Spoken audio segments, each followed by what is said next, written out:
Welcome to Investigation 1.1, Butterfly Symmetry. We're going to be looking at line reflections within this investigation. So let's look at our focus question. What does it mean to say that a figure has a flip or rotational symmetry? How is each point related to its image under the transformation by reflection in a line? So we're going to be looking at creating mirror images and looking at that sort of thing. So let's get a couple of vocab words under our belt, words worth knowing. We have our very first one, reflectional symmetry. And reflectional symmetry is the ability to divide a shape, horrible spelling today, shape into two equal halves.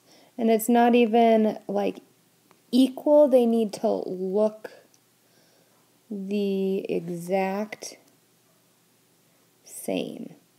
So, for example, this isn't going to be perfect, but we're going to pretend it is. We have a smiley face. A smiley face, as we know, should have a line of symmetry that goes through it. That line of symmetry is showing me the two equal halves that are the exact same. This side of the face should look exactly the same as the other side of the face. This one doesn't exactly. You guys are just rolling with it, okay? But at the same time, smiley face should have reflectional symmetry. That line of symmetry, that line that we can draw, is the exact, this is the line that divides the figure into two halves. So there is that equal or congruency on each side. Next, we have transformation. A transformation is a geometric operation.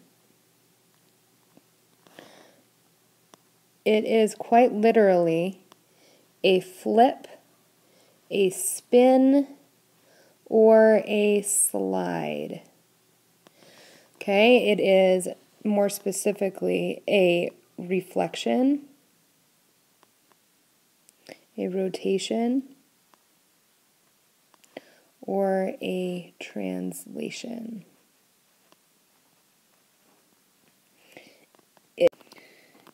It will, I'm moving stuff all around, sorry. It will maintain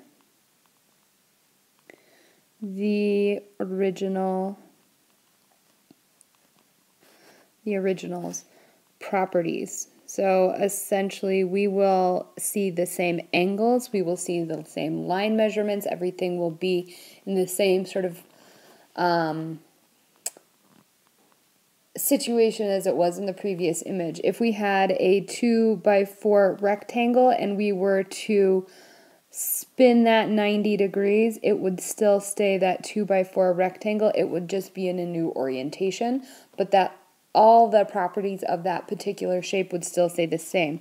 It'd still be a 2x4, just like it was before. It will still have 90-degree angles. All of those properties will remain in a transformation.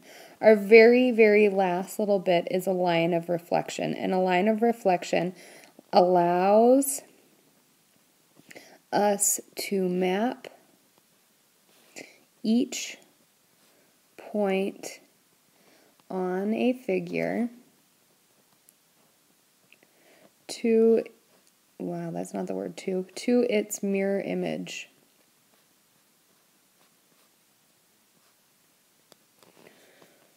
The line specifically acts as a mirror. So everything that happens on one side of that line will be the exact same on the other side of the line.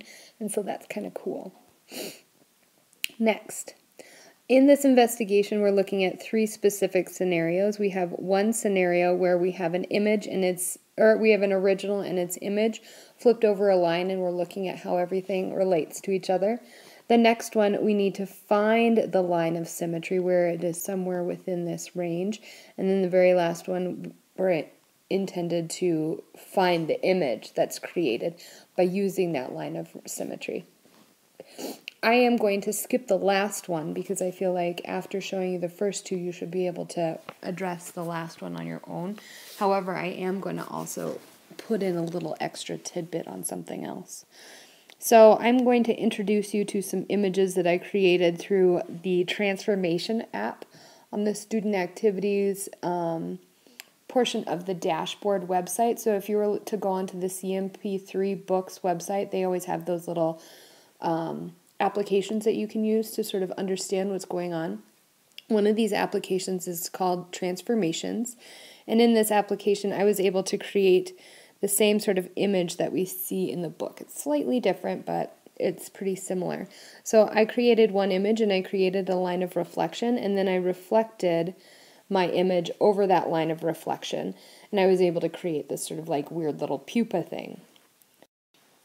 Now, in this investigation, our number one thing that we need to be looking at is how are the lengths and the angles of our original shape reflected into its image, and how are they related to the line segment specifically.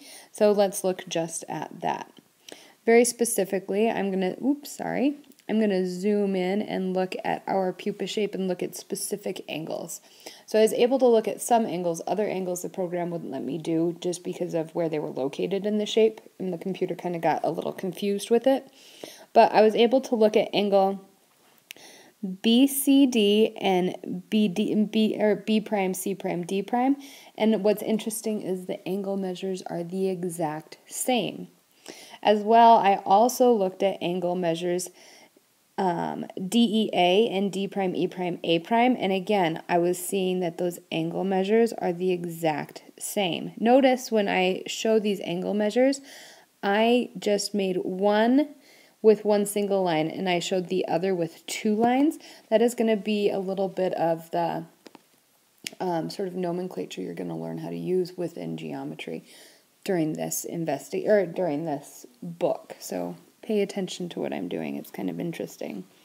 So I could have also measured angle CBA and C prime, B prime, A prime right here, but unfortunately when I did that I wasn't able to actually get the angle measure. The computer kind of got a little screwed up. I could have also looked at this angle right here and this angle right here and seen that it was also the same, but again, the computer program was not really having it. Regardless, we can see that two of the angles are ending up exactly the same, and we can kind of make a good justification for why the other ones would be exactly the same if it was a perfect reflection. As well, we needed to look at lengths of line segments in this, and so we can look at CD and C prime, D prime and find that they're both one unit. We can look at DE and look at D prime, E prime and C. There are 3 units, so we're still seeing this and this, which is kind of interesting.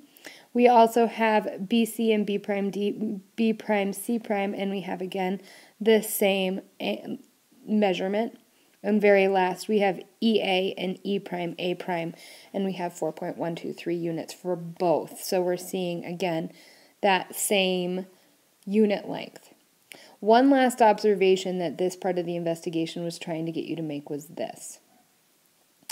Now, in addition to those measurements of line segments and angles, it also wanted you to notice that from our vertex of B prime to the vertex of B, if we were to create a line segment, we should be able to say that this side of the line segment is equal to that side of the line segment. And then very lastly, if you actually took an angle ruler, you should be able to measure that angle and find that it is a perpendicular angle to our line of reflection. As well, we could do the same thing with the vertex from C prime to C and find that the lengths are the same length. As well, we have a 90-degree angle. And lastly, we could do the same thing with D to D prime and find that the lengths of the line segments are the same, and the angle measure between D and D prime and the line of reflection is also a perpendicular angle. So, kind of interesting to see that last little observation. That's something that you should be able to pay attention to when you're recreating a line of reflection or recreating an image.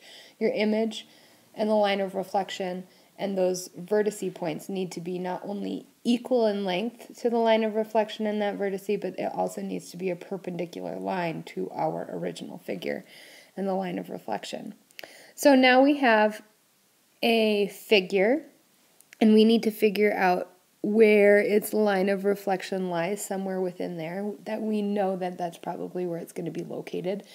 If it's not, then we have a very interesting parallel universe going on. But I created a similar image on that same transformation program. Now, using what I had just learned in my last observation, knowing that the line of reflection and the lines that I create between each of the vertices need to be perpendicular as well as equal lengths from the line of reflection and a point to its opposite image point in the line of reflection, I'm going to play around with this idea. So, looking at this point right here and this point right here, and I'm going to do that in blue because that's more fun. And this point right here, I can see that we need to find a perfect middle point. If I were to look at these 2 points, I could look and see that we are going to make a line that goes in between them. I'm just making this a mess, aren't I? A line that goes in between them, and its middle point is right there where those 2 units hit. As well, we can do the same sort of thing with this next point. We have a point here and a point here. If we were to look, we can see we have 4 diagonals that are sort of leading us to those 2 points. So we can say our midpoint is again right there. And we can do the same thing with the next one. 2 units, 2 diagonal units. So we're really looking at the square root of 8 right there for lengths. And we can see that we're slowly creating a perfect line of a perfect line of reflection. We can do that with the other points here and here, and these other points here and here as well, but we'd end up with the same line of reflection. So this is what my general idea is of a line of reflection. This is where I believe this image is reflected through. So now let's actually see. Here is the actual image and the line of reflection, and if we were to zoom out and look at both what I created and what the computer created, we can see that it is the exact same line. We have the exact same slope. What's interesting as well is if I were to look at this is the actual view that you see on the program itself, so you can see what the page looks like.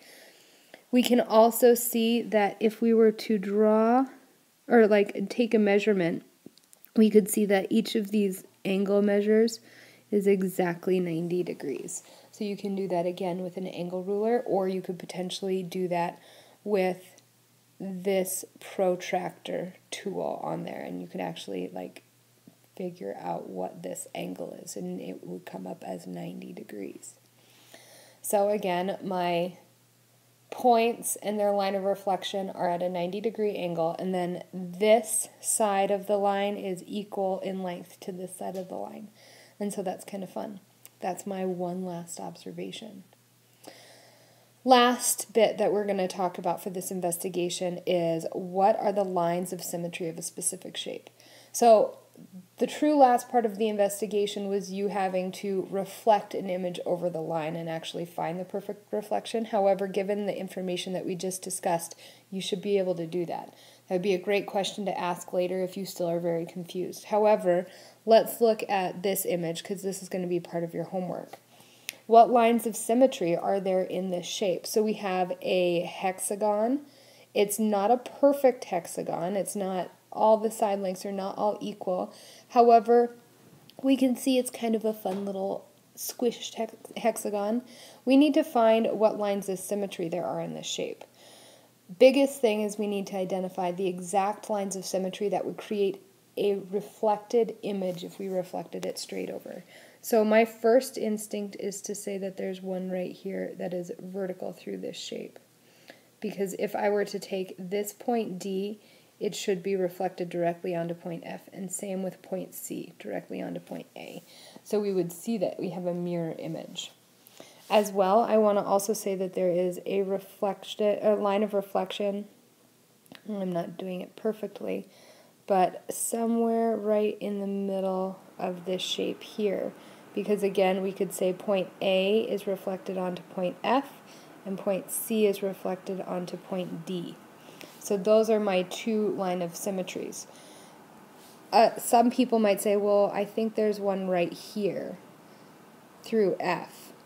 But that would mean that this point B would be reflected directly onto point D, which will not occur. As well, point A would have to be reflected onto point E. Again, that would not work. So this line right here is a bad one. That one doesn't work. So here are my lines of symmetry that we can walk away with. Again, this line right here is not a line of symmetry, and so therefore it is not on our image. It is not a perfect reflection because B does not translate onto D and A does not translate onto E if we were to do that.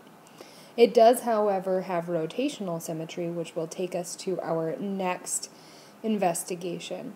So let's move back to the very beginning of this, wrap it up a little bit, and from there you will begin working on your homework for investigation 1.1.